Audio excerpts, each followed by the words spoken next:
የአዲስ አበባ ከተማ አስተዳደር በ2017 ዓ.ም የትምህርት ዘመን የ12ኛ ክፍል መልቀቂያ ከፍተኛ ውጤት በማስመዝገብ ጥሩ አፈጻጸም ያስመዘገበ ሲሆን ይህም የከተማ አስተዳደሩ ለዘርፉ የሰጠውን ትኩረትና የወሰዳቸውን እርምጃዎች ውጤታማነት ማሳያ ሆኗል።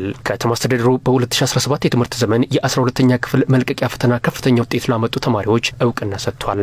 አቃቂ ቃሊቲ ኢትዮ ብሔራዊ እውቅናውን የሰጡት የአዲስ አበባ ከተማ ከንቲባ ወይዘሮ አዳነች አቤቤ በትምህርት ጥራት በኩል እንደ ሀገር የገጠመ ስብራትን ለመጠገን የትምህርት ፖሊሲና ስትራቴጂ ከማውጣት ጀምሮ በተከናወኑ ስራዎች አበረታች ውጤቶች ማስመዝገብ ተችሏል ብለዋል። በትምህርት ጥራት በኩል ያጋጠመንን ስብራት ለመጠገን ከፖሊሲ ጀምሮ የተለያዩ ስትራቴጂዎችን በማውጣት የትምህርት ጥራት እንዲረጋገጥ ተደራሽነቱም ፍትሃዊ እንዲሆን በርካታ ስራዎችን እየሰራ ነው።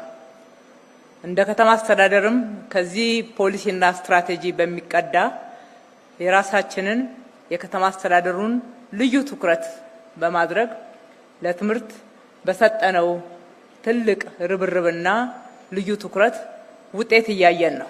ትምህርት ቤቶች ለመማር ማስተማር ምቹ እንዲሆኑ ማድረግና አስፈላጊውን የትምህርት ግብዓት በማሟላት የተከናወኑ ስራዎችም ተጨባጭ ውጤት የተገኘባቸው መሆኑን ከንቲባ አዳነች ገልጸዋል።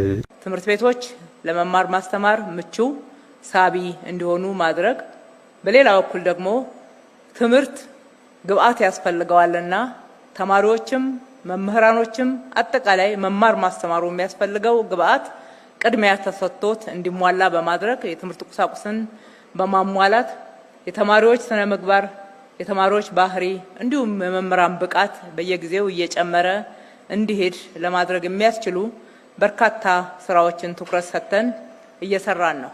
በስድስተኛና ስምንተኛ ክፍሎች ላይ እየተገኙ ያሉ ውጤቶች በቀጣይ እንደ ሀገር የተሻለ ተስፋ እንዲኖር አስችሏልም ብለዋል። ዛሬ ትልቅ መሻሻል ያየንበት ውጤት መመዝገብ ችሏል። ከነኚህ ውጤቶች መካከል ለአብነት ያክል ብንጠቅስ በ2016 በጀት ዓመት 12ኛ ክፍል መልቀቂያ ካስፈተናቸው ተማሪዎች ውስጥ 21.3 እጁን ማሳለፍ ችለን ነበር። በ2017 የትምህርት ዘመን ደግሞ ወደ 31 እጅ ማሳለፍ ችለናል። ይህም ብቻ አይደለም። አምና ምንም ተማሪ ያላሳለፈ ትምህርት ቤት ነበረን። በዚህ ዓመት ተማሪ ያላሳለፈ ትምህርት ቤት የለንም።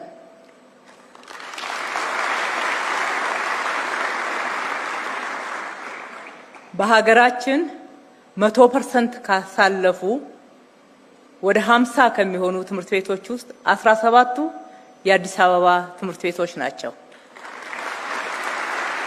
ከ2016 የትምህርት ዘመን ጀምሮ የ12ኛ ክፍል መልቀቂያ ፈተና የወሰዱ ተማሪዎች ውጤት እየተሻሻለ መምጣቱንም ከንቲባ አዳነች ገልጸዋል። ለነጋችን ትልቅ ተስፋ እንድንሰንቅና በቂ ውጤት የሚባል እንደምናስመዘግብ እርግጠኛ ሆነን መናገር እንድንችል የሚያደርገን በ6ኛ ክፍልና በ8ኛ ክፍል ላይ የመጣው ውጤት ነው። ይሄ ውጤት ከጥቂት ዓመታት በኋላ አዲስ አበባን የሀገራችን የትምህርት ጥራት ማረጋገጫ ትልቅ የቤንችማርኪንግ ማዕከል እንደሚያደርጋት እምነት አሳድረን እየሰራን ያለነው። ያለንበት መንገድ ትክክለኛ መንገድ ላይ ነው። ጉዟችንን እየገመገምን የመጣውን ውጤት እያበረታታን ለሚቀጥለው ከፍተኛ ውጤት ደግሞ የበለጠ ዝግጅት የምናደርግበት ምዕራፍ ላይ ነው ያለነው። በተለይም የማበረታቻ ሽልማት ከተሰጣቸው መካከል አይነ ስውራንና መስማት የተሳናቸው ተማሪዎች ለገጠማቸው የአካል ጉዳት ፈተና እጅ ሳይሰጡ ላስመዘገቡት ከፍተኛ ውጤት ትልቅ ክብር እንዳላቸው የገለጹት ከንቲባ አዳነች የዩኒቨርሲቲ መግቢያ ውጤት ያስመዘገቡ ተማሪዎች በዩኒቨርሲቲዎች በሚኖራቸው ቆይታ የበለጠ እውቀት የሚቀስሙበት ለሀገር ለወገንም የሚጠቅም ክህሎት ይዘው የሚወጡበት እንዲሆን መልካም ምኞታቸውን ገልጸዋል። ምንም ነገር እንዳያታልላችሁ፣ አትዘናጉ። ሁልጊዜ ዓላማችሁ ላይ ትኩረት አድርጉ።